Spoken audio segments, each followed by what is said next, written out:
Hello, welcome, beautiful people, to the second episode of the Art Heals podcast. I have another amazing guest today, Gordon Lee Fuller, live from Hawaii. Welcome, Gordon. Aloha. Aloha. Such a pleasure to have you here. Actually, we're colleagues for the World Academy of Art and Science and the Planetary Arts movement. You're also a coordinator, network coordinator. I have Please such a tell great us. title. Yes, it I have is. my title is my title is Planetary Coordinator of Future Communities, which is everything that a good futurist could ever hope for in the way of a title.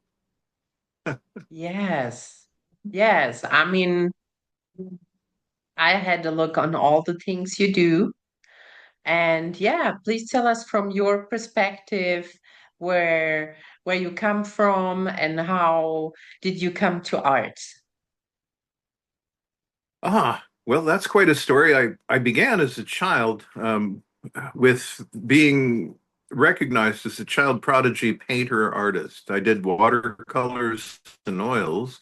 And I lived in a wonderful canyon where the ruins of an ancient civilization and the petroglyphs from 4,000 years in history were around me. And those things really inspired me to look at time in a deep way, to understand that it's circular, to pick that up from the ancestors who passed forward the messages that were encoded in their symbols and in their living in the canyon, and that really inspired me a great deal. So I did a lot of painting and sitting among the ruins and capturing the essence of life in those places, and that ended up with me at a youth art event in the bigger city of Phoenix, Arizona, where I lived about 100 miles away, but my family were very supportive of my artistic talents, and so while I was there, I was then invited to have a one-man art show, which was really something for a 6-year-old. And then I was invited to join the Arizona State University. They had a gifted children's program, and after I had been there, I realized that I was very benefited. My father would be traveling, commuting down to Phoenix on a regular basis. And so I was able to uh, enhance my artistic experience. And my parents arranged for me to have also mentors in the arts, master painters. Arizona had a lot of artists in our communities. In fact, the little town I came from, which had about 500 people, good many of them were artists and painters and sculptors of Western art. Oh, And so art was everything to me as a child. And up until I was about 11. And at that point, something came up. My family was given the knowledge that my brother and I were both going to lose our eyesight as a result oh, of a progressive vision disorder. We were going blind, both of my brother and myself. And my brother was 4 years younger than me. And our parents were really devastated by the news and the thought that here I had been so encouraged and supported in my art career. And then it seemed like that would be closed to me, to them. And so they made a decision not to tell us about the progressive vision loss and to do everything they could to help arrange for us a life that would help us learn other things. They decided I should learn other things. And so I was put back in public school for the most part. That is, it was a difficult transition. I hadn't been socialized with other young people too much at that point, and I'd been surrounded by art and graduate students. So I found myself really struggling to be a regular kid in a regular school, and I studied a great deal on my own. I was a great reader, but the subjects weren't interesting and very dull. And uninspiring, and I refused to do homework because I lived in a beautiful ranch and had horses and didn't think I wanted to spend my time indoors on a book if I could be out riding my horse. And I read all the time, and I knew everything about those subjects anyway. So I was very obstinate about not wanting to participate in the public school education, which ended up with me being invited to leave. and and anyway, Hilarious. I persuaded my parents through the advice of mentors that as an artist, I could learn art in Europe, study as an artist there, and I wouldn't be required to go through this public school system. I could focus on my art talent, and they decided that they would facilitate that so that my life experience as an artist could be fulfilled by being around the beautiful art of Europe and being enlightened to the history of art. And so I went overseas and I was in Rome, I was in Paris, I was in Brussels, Amsterdam, and London studying art. And um, and then I came back to the States and I started working as a commercial artist. I learned good skills. And then I was told that I would be going blind. I was 18 and I was told that life was going to change for me because of progressive vision loss.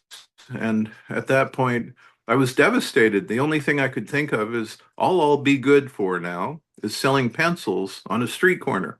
And that image came to me from a Shirley Temple movie, a child movie back in the 50s that I'd seen. And it was all I knew about blindness or what to expect. And I Mhm. was very despondent and I thought of ending my life.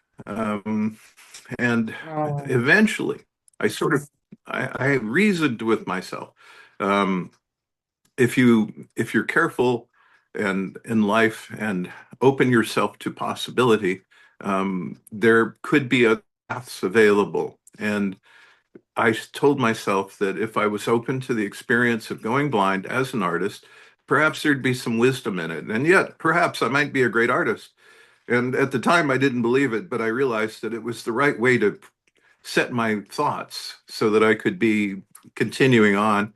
So I went back to university and I studied other subjects, business and communications and marketing and eventually I had a really interesting experience working in a research lab with altered states of consciousness and ceremony with indigenous wisdom keepers. And we were given the wow. opportunity to explore how the mind works in different things with drumming and the various shamanistic and medicine practices and that opened me to the possibility that there may be more to life and existence than just what we're perceiving with our eyes so I Absolutely. Yes. so I decided that I had another future ahead, and I wasn't sure what it was. So I took a. I liked traveling. I liked Europe very much, and so I went back to Europe and worked for a time in journalism, public relations work with the City of Vienna, Austria, um, other countries. We did a lot of. I worked with a mentor that was a master photographer, time life photojournalist, and I got to work very much in those fields. And I ended up starting my own agency, and um, and at that point, I realized that I wasn't feeling fulfilled because I'm an artist and I wanted to continue to do art.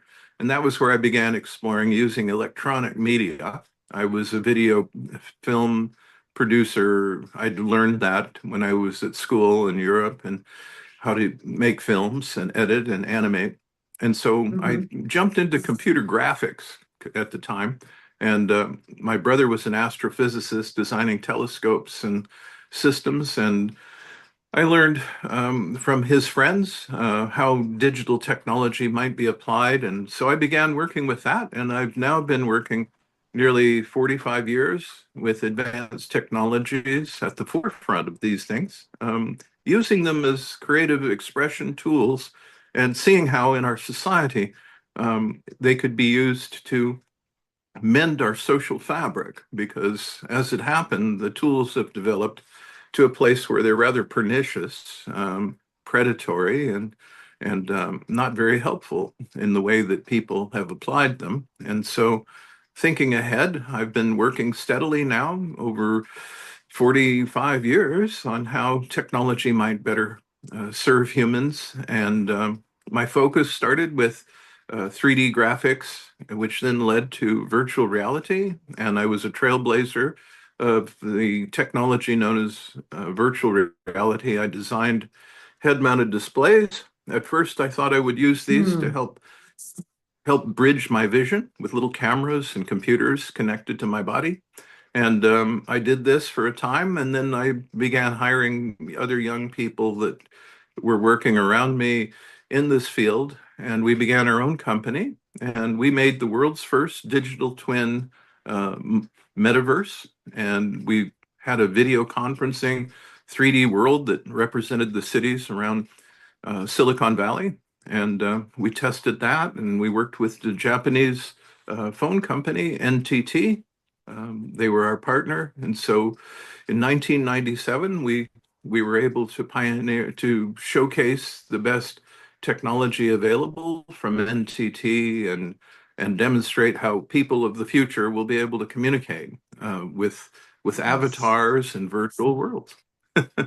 I love that. I mean, that's such an interesting connection you made with combining technology and art and ancient wisdom also. So, how would you say um, is it transformative for the world to combine different disciplines and cross them in the artistic Yes, field? I just heard from a young colleague of mine. Well, I think he's no longer young, actually. Neither am I, for that matter. But a colleague of mine who I met when he was 19, he was one of my students. I taught television filmmaking back in the 70s, and now he's gone on in his own career. He works with Australian Broadcasting, and he has worked with Indigenous people in seed archiving and helping Indigenous people preserve their history, culture, and botanical knowledge. We just have been communicating about this throughout human history. People have had indigenous ways of knowledge that aren't being captured by the tools and technology that we have today, or if they are, they're extracted and exploited. And so most of us who have kept our cultures and traditions, we don't want to lose them to such ignoble means. And so we're at this point in history looking forward to how these tools, straight off the shelf, as I like to say, can now Yes. serve us in our communities instead of being part of the greater collection of knowledge, which is what has happened with the AI tools today. The big companies have gotten involved and hoovered, as we say, like the vacuum cleaner, hoovered up all of the Yeah. knowledge of human beings.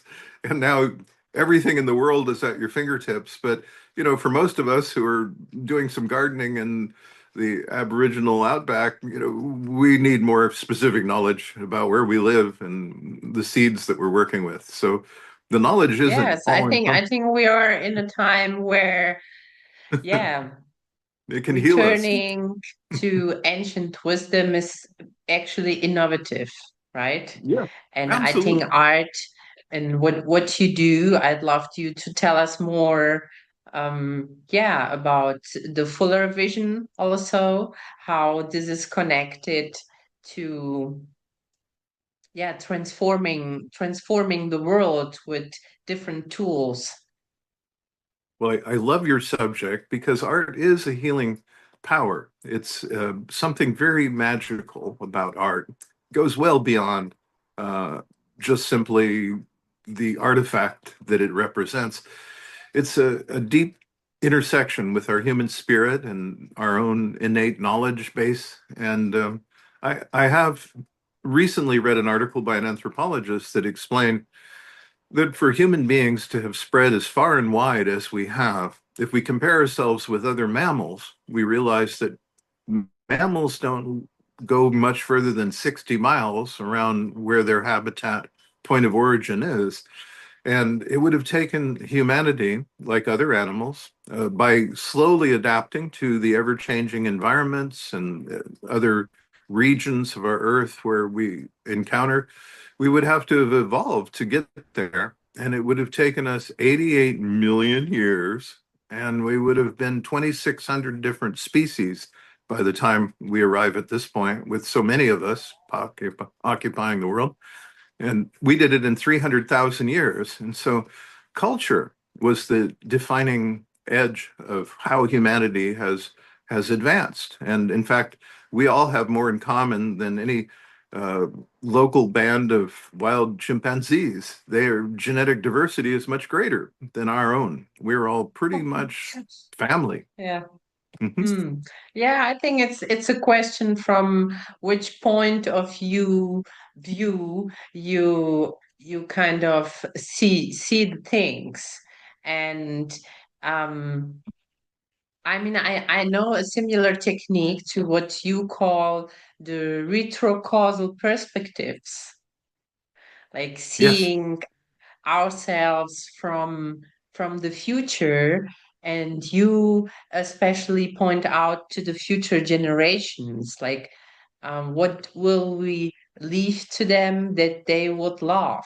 Can you tell us more about this perspective, please? I will indeed.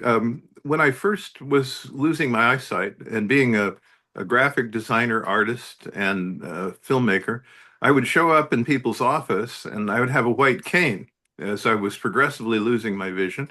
I could still drive, but moving around with narrow fields of vision made it very difficult for navigating around the world. So there I'd be with a white cane. People be astonished and afraid. Why did we hire a guy that's blind to make our movie? And I would have to explain. So I would begin by explaining I had a progressive vision loss, that I still had good vision for what I was doing. But they'd invariably interrupt me to say, I understand that when you lose one sense, your others improve. Your hearing, for instance. Well, I didn't want to tell them that the same genetic condition has been taking my hearing with it. And it doesn't make a good Disney kind movie because people here in the US, we like good endings, hey?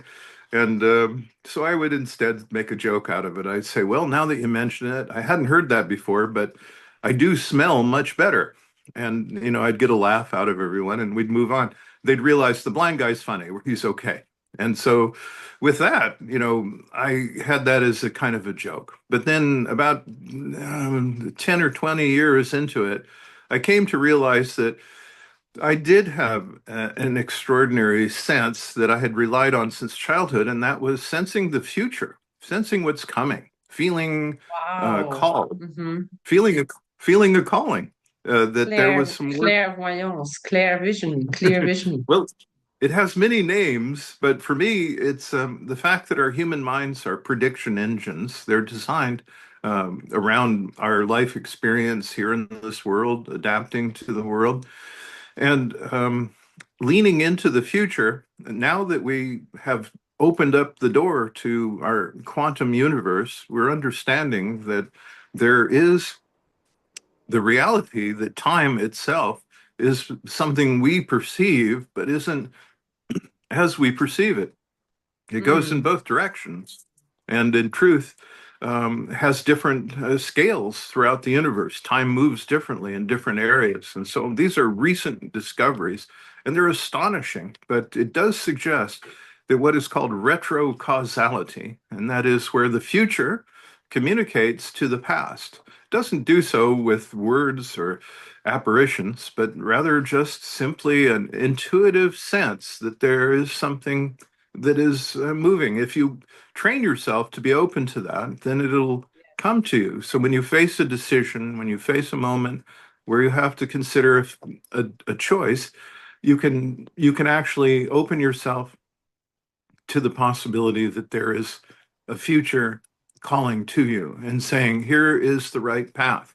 And so I think about it, it's all about calling. If people are open to calling, it'll find them. Yes, I think this is like communicating with my future self, like backwards. The person that has acquired what I'm dreaming of, maybe, or the ideal future, can give me some considerations. And I think um, the intuition that we use when we create art, we tap into this field of possibilities, and it opens us up. And the analytical is like being, yeah, calmed down. So I think that's an important role art plays to allow people to listen more to their intuition. No question about it. As a child, um, I would have adults suddenly confronting my art and saying, "This child paints better than I do. Oh no, I've spent all these years. I'm going to quit," or something like that. And I would be very disturbed by it. And I'd think, what are they talking about? Because in my own heart, I knew I wasn't the painter. I was a channel. I really felt that I could almost hear the names of artists flowing through me as my hand Wow. would manipulate the brush and the paint on the canvas. I felt I was in a place where there was greater knowledge flowing through me. And that is another aspect of conscious reality that is now being discovered. And that is that there may be from outside a voice, a guidance. We may exist outside of time and space in our greater existence. And so all the good Oh stuff that wow, we've yeah, ever, that's a big question. I mean, how can we know what life is, and where we are inside? What is this universe or these multiverses? Hmm. yes, But I think art, or in general, being creative, there are so many ways to be creative, opens us up to kind of deprogramming ourselves from yes. cultural patterns that actually don't really serve um, concerning creating the future or the world that we want. So Gordon, what do you think? Which role can play art in creating the world we want? I love that question. Well, we refer to it as the future sense. Your future sense calls you to act and move in certain ways if you're open to it. And I'll give you an example. If you're working in a cubicle for half a day in order to afford your groceries and to keep your child in a daycare center, which is a big thing in this part of the world, then why not instead go work in a community garden, get your groceries there, and bring your child with you? Is the worlds that we choose to live in and occupy have been presented to us. We've inherited this mess from the people that went before us. There are some Mm, good things to be sure, but for the most part, we are living in an unsustainable, unreasonable world, and it doesn't show any sign of slowing down or stopping. So it's incumbent upon us to tap into our future sense and realize that we're being called to do something different. And when you do that, it just changes everything. I'll just share another personal story, which is deeply disturbing for me, yes, and that is my yes. brother, William. Mm, He was an astrophysicist. He invented the means by which they make great telescope mirrors by spinning them, and that's the beginning stage. And it was my brother's idea, and they use this on the Webb telescope. He went on to invent video on demand and pay-per-view. Video over the internet was the creation of my brother. He did it back in the 80s, actually, and he was a brilliant fellow, but he wouldn't accommodate failing eyesight. He quit being a scientist and went to work instead as a high level code architect. And because he was very good at machines and code, he would only go to his office and to his home. He wouldn't go out in public. I bought him white canes, but he wouldn't use them. He just told me he couldn't handle the he didn't have the personality for it. And by that, what he meant is the social stigma of disability, which is really severe here in this Mm. part of the world where we're living.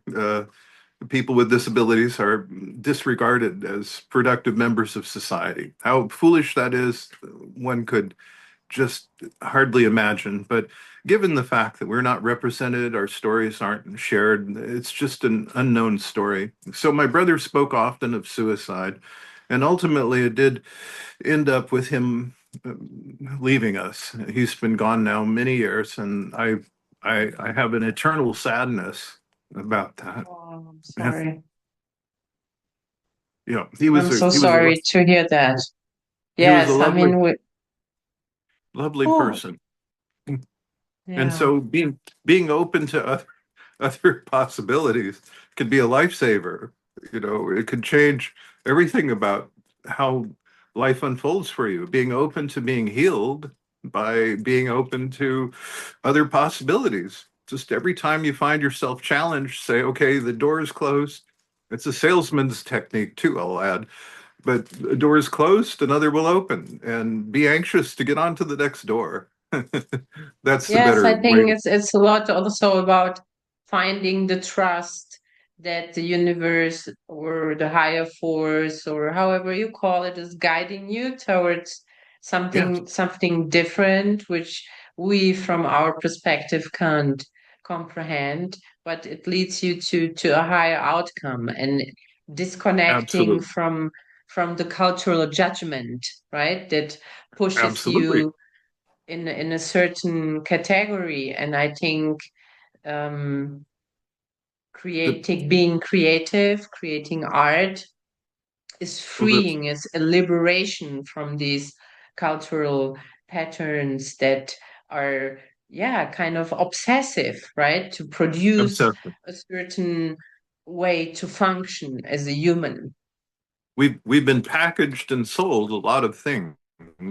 Um, how we should live, what we should do, what it takes to be successful. All these things are notions, ideas, but whenever one finds oneself challenged in life, it's an opportunity as much as it is a problem. Sure, it's a problem because your plans didn't involve this, but nonetheless, what can be gained from the opportunity? Just that kind of openness is how you begin to be led and and and guided and part of the universe. If you think of it, what we're now learning is that matter itself has a particular kind of um, apparent orientation that, in the fullness of things, could well mean that the universe is seeding intelligence, in effect, by virtue of how the things come together. And it's just a natural aspect, perhaps, of cosmic existence. And if that is the case, then it is that we've been spun up into consciousness by the universe for a purpose. And if you're open to your purpose, you're serving the greater good for yourself and for all of humanity and the universe by having the experiences that you have, even if indeed this civilization is doomed. Even so, nonetheless, your personal life experience and what you bring to it and what you produce as a result of your life as artists and as people is the experience that you take with you wherever you are in this great universe, and it is part of the universe experimenting and exploring and developing. So it's a joyful thing. In fact, that was an indigenous way of knowing that I remember most is elder grandfather saying, "Be joyful, although you've considered all the facts," which is a great way of saying be open to the possibility and open yourself to a greater possibility Outcome. than you may have imagined. Mhm. Yes, yes.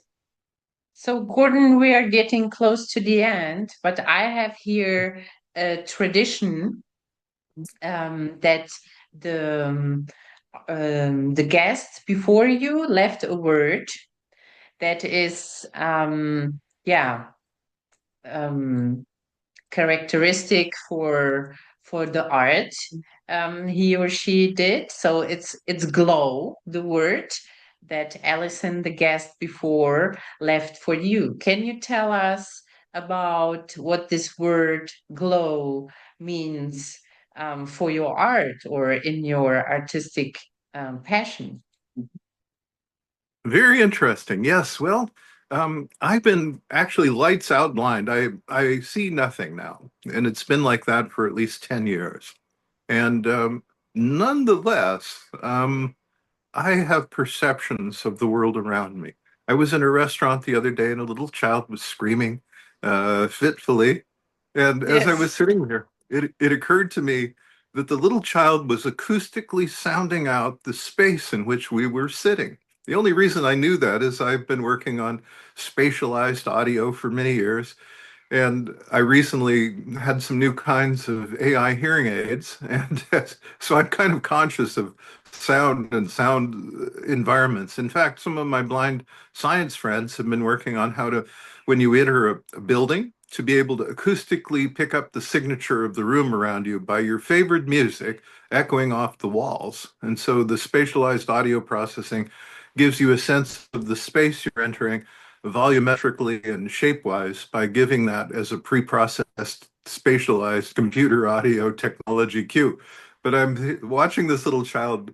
I wasn't watching. I was hearing this little child, and I realized, well, that's why we humans, when we're children, don't always fear that there's someone sneaking up behind us because we have a sense of space. We hold in our mind's eye where we can't see what's behind us, but we know what's behind us. We've had that experience having Feel seen it. it. Yes. Yeah, Mhm. exactly. And so for me, glow is that sense, that sensory perception of the world around us that comes through, irregardless of whether it's our eyes, our hearing, our sense of things. We pick up on the presence of other creatives, of other ascendant beings and opportunities if we're open to it. That's the glow that I hear and feel and see.